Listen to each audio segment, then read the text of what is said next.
मराठा सेवा मंडळ संचलित छत्रपती शिवाजी महाराज प्रशालेची सध्या निवडणूक लागली असून यामध्ये माजी महापौर विरुद्ध दुसरा पॅनल जे आहे ते या ठिकाणी मराठा समाज बांधव उभारलेला आहे। माझ्यासोबत याच विषयावर बोलण्यासाठी माजी उपमहापौर दिलीप कोल्हे हे आहेत। भाऊ, एकंदर आपण ही निवडणूक पाहतोय, आरोप प्रत्यारोपानंतर पुन्हा एकदा माजी महापौर मनोहर सपाटे, ज्ञानेश्वर सपाटे व त्यांच्या पॅनलने आज अर्ज दाखल केलाय, काय सांगाल या बाबतीत? मराठा सेवा संघाची निवडणूक जाहीर झाल्यानंतर त्याने आम्हाला आव्हान केलं, आम्ही त्याचं प्रति आव्हान त्याला दिलं आणि त्याचं असं सांगण्यात आलं की तुम्ही पोलीस परवानगी घ्या। पोलीस परवानगीची गरज काय आहे? स्वतः तुझ्याकडे एवढे मोठे बिहारी येते जाते, गुन्हेगारी येते जाते, त्यामुळे तुला भीतीचं कारण काय? ज्या वेळे त्यांनी प्रति आव्हान दिलं, आव्हान आम्ही दिलं, त्यांनी प्रति आव्हान दिलं आणि त्यात एक नमूद केलं की पाणीवेचे चंदू काका वानकर पैलवान यांना मी त्यांच्यासमोर सर्व समाजामध्ये खुलासा करतो, समाजसेवक आहेत, त्याच्या बुद्धीची इतकी कीव येते की 25 वर्षामध्ये कधी चंदू काकांना आपण शाळेमध्ये अनेक लोकांचे सत्कार गौरव वगैरे केलेत, त्यावेळेला तुला समाजसेवक चंदू काका पैलवान हे दिसले, नशीब उशिरा का होईना, तर तेवढं करण्यापेक्षा तुला संस्था चांगली चालवायची असेल, तुझ्या तोंडून एक चांगले शब्द आले पैलवानच्या बाबतीत, त्यांना अध्यक्ष केलं तर आमची कोणाचीच हरकत नाही। परंतु आपण जे त्या संस्थेमध्ये काळे कृत्य केलेले आहे त्याचा पाडा सगळ्या समाजाला वाचून आम्ही दाखवला आणि समाजाने सुद्धा त्याच्यावरती वाईट प्रतिक्रिया दिली आहे।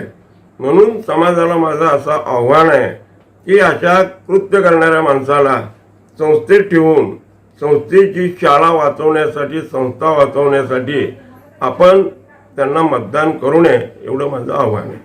भाऊ, आपण खरं तर या ठिकाणी पाहतो की चंद्रकांत वानकर जे माजी समाजसेवक आहेत आणि एका मंडळाचे आधारस्तंभ आहेत, यांना माजी महापौर मनोहर सपाटे हे मध्यस्थी का करू पाहत आहेत आणि आताच का सुचलं?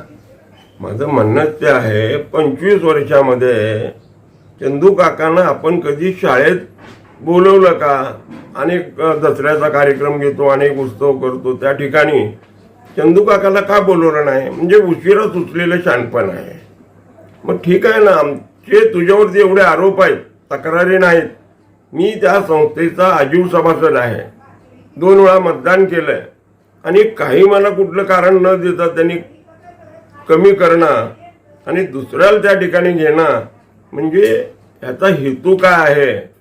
काकडे सर असतील, माने साहेबांचे वडील असतील, दादा असतील, अशी अनेक चांगली माणसं ह्याच्या कारभाराला बघून कंटाळून गेली आणि 15 वर्षामध्ये याला चेंज रिपोर्टला मान्यता नाही। माझं चॅलेंज आहे त्याला की तू चेंज रिपोर्टला मान्यता केलेला जाहीर करावा। हो, आपण मध्यंतरी जे आहे ते मनोहर सपाटे यांच्या नावाचं मनोहर सांस्कृतिक भवन या ठिकाणच्या आपण नावाची पाटी खोडलावतात, राजंभाऊ असतील, तुम्ही असतील, नाना असतील, अनेक लोक असतील त्या ठिकाणी। यानंतर सुद्धा माजी महापौर मनोहर सपाटे यांनी चॅलेंज दिलं होतं, आम्ही समाजासमोर यायला तयार आहे, त्यांनी समोर यावं। यानंतर आता काल निवडणूक आयोगासमोर त्यांनी जे आपला अर्ज दाखल केला, हे एकंदरीत गणित काय आणि मराठा समाज बांधवांची कुठेतरी दिशाभूल केली जाते असं आपल्याला वाटत नाही का?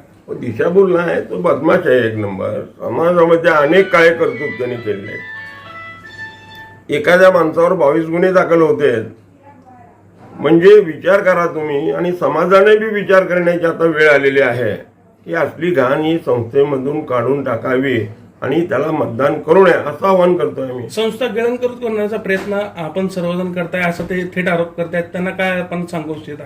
हे बघा, गळकृत्य कोण करतंय? अरे तुझ्यात ताकद असेल तर पद्मशाली समाजामध्ये 10,000 सभासद आहेत आजीव, तू टाक ना सतरंजी। आणि ते का राजकीय अड्डा नाही किंवा पैसे खाण्याचं कुरण नाहीये। 142 आणि 150 सभासदावर तू संस्थेचं इलेक्शन घेतो। गेली 15-20 वर्ष म्हणतो समाजामध्ये चांगलं काम करणारे लोक येतील, त्यांच्या हातात सत्ता द्या, वाईट केलं तर त्याला समाज आकलून देईल। तुला एवढी काळजी करायचं कारण काय आहे? आपण आता बर्डे असतील, मी असेल, राजनभाऊ असतील, नाना काळे असतील, ठोकळ वकील असतील, ही माणसं का तुझ्या विरोधात गेले? तू अनेक वर्ष केलेला सगळा लपडधंदा या ठिकाणी बंद झाला पाहिजे असं आमचं आव्हान समाजाला आहे. खरं तर या मराठा सेवा मंडळ संचलित जी शाळा आहे छत्रपती शिवाजी महाराज संस्था, या मध्यंतरी राज्याचे मुख्यमंत्री देवेंद्र फडणवीस साहेब सोलापूर दौऱ्यावर आले असता आपण सर्वांनी मिळून त्या ठिकाणी त्यांची भेट घेतली आणि देवेंद्र कुटेंच्या माध्यमातून संस्थेवर प्रशासन नेमण्याचा प्रयत्न चालू होता. अशा स्थितीत सपाटीने असा आरोप केला की आमदार देवेंद्र कुटे हे स्वतःची शाळेसाठी आमच्या शाळेवर गदा आणण्याचा प्रयत्न करतायत. काय नेमकं हे चित्र आहे आणि देवेंद्र कुटेंना का टार्गेट केलं जात आहे?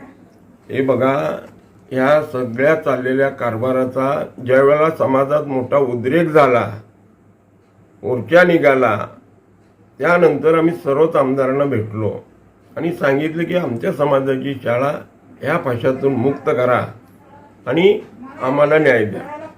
आम्ही सगळे कागदपत्र दिले, पेपर लागल्या, कात्रणी दिल्या. त्यानंतर मग ज्या ठिकाणी देवेंद्र निवडून आले, देवेंद्र दादा, त्यावेळेला पद्मशालीचं एकच घर होतं, बाकीचा आमचा मराठा समाज त्या ठिकाणी जास्त असताना देवेंद्र कोटे निवडून येताना तुझा पराभव होतो, ह्याचं तरी आत्मपरीक्षण आपण आत्मचिंतन करावं आणि मग दुसऱ्यावर बोट दाखवावं. तसं आमचा आमदार या नात्याने आमच्या मध्यमधले आमदार आहेत, आम्ही त्यांना विनंती केली. दादा, ही वस्तुस्थिती आहे, तुम्ही सोलापूरचे आहात, या मतदारसंघातले आहात, म्हणून सर्वच आमदारांना मी भेटलो आणि त्यांना निवेदन देऊन मुख्यमंत्र्यांना भेटलो. तर हे होते माझे उपमहापौर दिलीप कोल्हे. मराठा सेवा संचलित जी सध्याची निवडणूक सुरू आहे ती सध्या चर्चेत असून येणाऱ्या काळात नेमकं कुणाचं पॅनल वर्चस्व राहणार हे काही दिवसांवरच आपल्याला दिसणार आहे. मी मुख्य संपादक वैभव बंगणे, पत्रकार चंदन बोलू सोबत, Solapur. Like, subscribe, click on the bell.